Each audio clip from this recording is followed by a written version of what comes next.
Hi, guys. So today I'm going to be reading for you chapters 40 and 41, Tears of Different Kinds. Keisha and Albert call me Madam President every chance they get. At the end of the day, we head out of the front of the school, and I am just so happy. Like I could fly happy. A loud, sharp voice interrupts my happiness.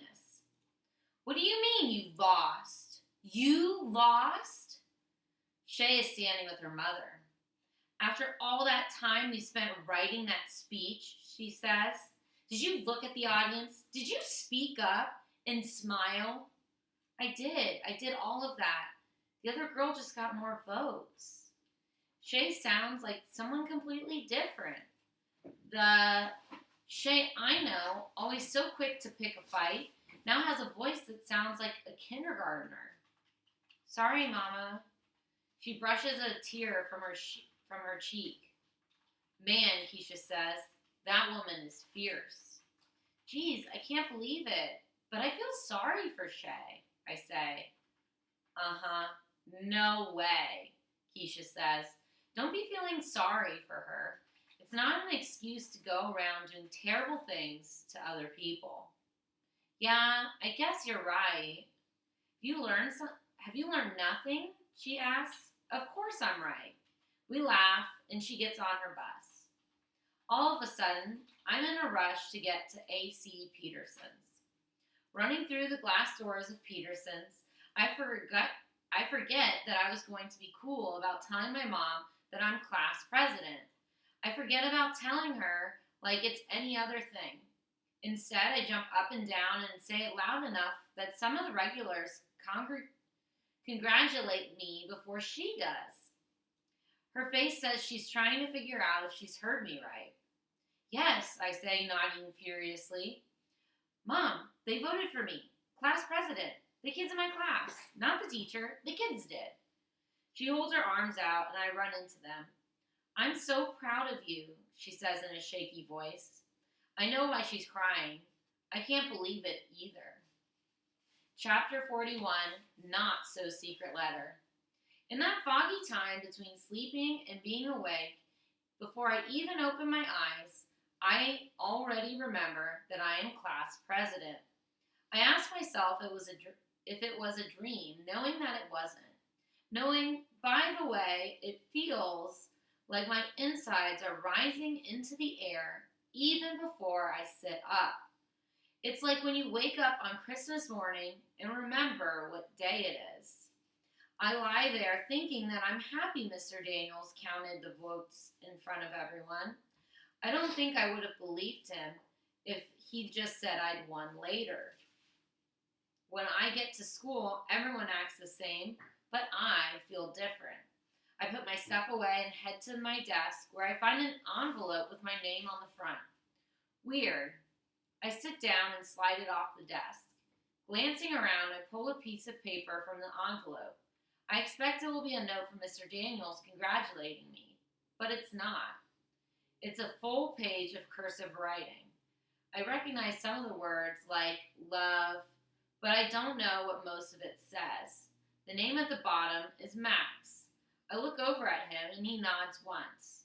I look away, feeling like my face must be glowing like Rudolph's nose. I fold up the letter and slide it into my pocket, wishing I could read it. I think that when I get home and can study it, I may be able to figure it out. But I can't stare at it now. I look over at Keisha, who's putting her things in the closet. Hey, she says, sitting down. Hey. My mouth opens to tell her about the note, but she's not the best person at being quiet about things, and I'm afraid everyone will find out about it. So I take a deep breath and decide we'll have to wait. I don't have a choice. I'm both happy and mad at myself. Happy about the note, and mad I can't read it. Max is cute, and I like the red and white football jerseys that he wears all the time. And now that I think he likes me, I think I might like him too. So how does it feel to be president? Keisha smiles. Oh yeah, man, this may be the best week of my entire life. Same old stuff, I say. Huh? Same old stuff? Already gone to your head? Don't worry, I'll still talk to you and everything.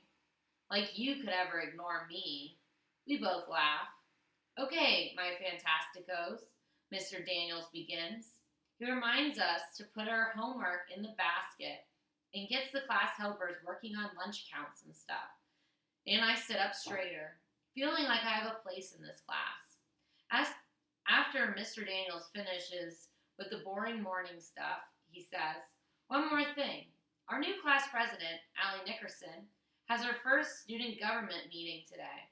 So if you have any suggestions for her, please let her know. If you have any ideas for changes, she's the one in charge. I know I shouldn't smile, but keeping my mouth from smiling is like trying to keep Travis from loving cars.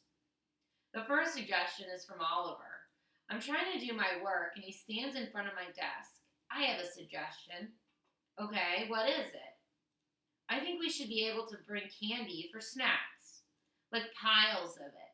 Like dump trucks backing up to the school with the warning beeper going. And then it would dump like a huge pile of candy in front of the school, and the kids would use shovels to collect it. Because that rule they made this year about healthy snacks is dumb and took away the only thing about school that I liked. And Oliver, Mr. Daniels interrupts. He looks up. You have a question? I'm giving my advice to the president. I have an idea.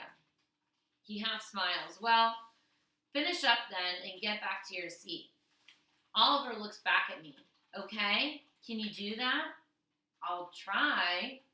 He looks disappointed. Suki interrupts. I disagree. The healthier snack rule was good. It is bad for your body to fill it with candy. He looks over at her. Stop acting like you're a grown-up. Jeez. Other kids give me suggestions too. Just before lunch, I hear Shay complaining that if she had been elected, she'd have had started a horseback riding program at school. For a second, I feel bad, and then I realized that she couldn't possibly do that. Horses? Where would she get horses? I think about starting a Fly to the Moon every Thursday club. And a mind movie plays in my head of a silver rocket with blue stripes flying to the moon with Keisha, Albert, and me strapped in. Albert calmly explains the energy required to lift the rocket. Keisha is screaming she's so happy, and I'm laughing because I'm happy that they're happy. I'm pulled out of my movie by Shay, who's standing in front of me. Everyone agrees. You should go crawl in a hole and never come out. Since I won the election, I guess not everyone feels that way. And I'm surprised that instead of saying something back to me, she just stomps off. At the end of the day, as we're getting ready to board the buses, Shay tromps up to me with her shadow, Jessica, right behind her. So did you get the letter? Why is she asking me about that? Little voice in my head warns me. What letter? Shay glances behind her and turns back. You know, the letter. What are you talking about? I ask. She's impatient. The letter. She drops her voice to a whisper. From Max saying you should join him for lunch? You never showed. He's really disappointed. Oh, he is? She glances behind herself again. So do you like him? Why did he want to see me at lunch?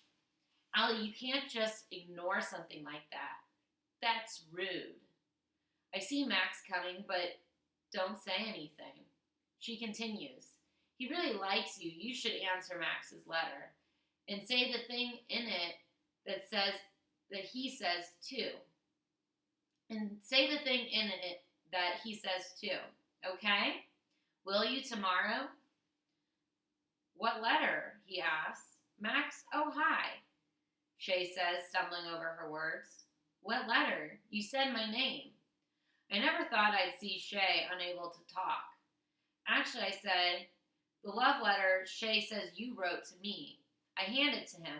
Thanks very much, but I'm busy. Wait, I didn't actually, he says to me, trying to be nice.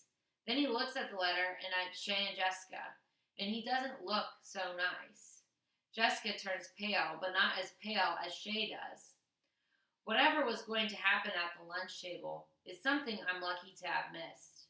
It's the first time ever I've been grateful not to be able to read. All right, and that is where chapter 40 and 41 end. Thanks, guys. Bye.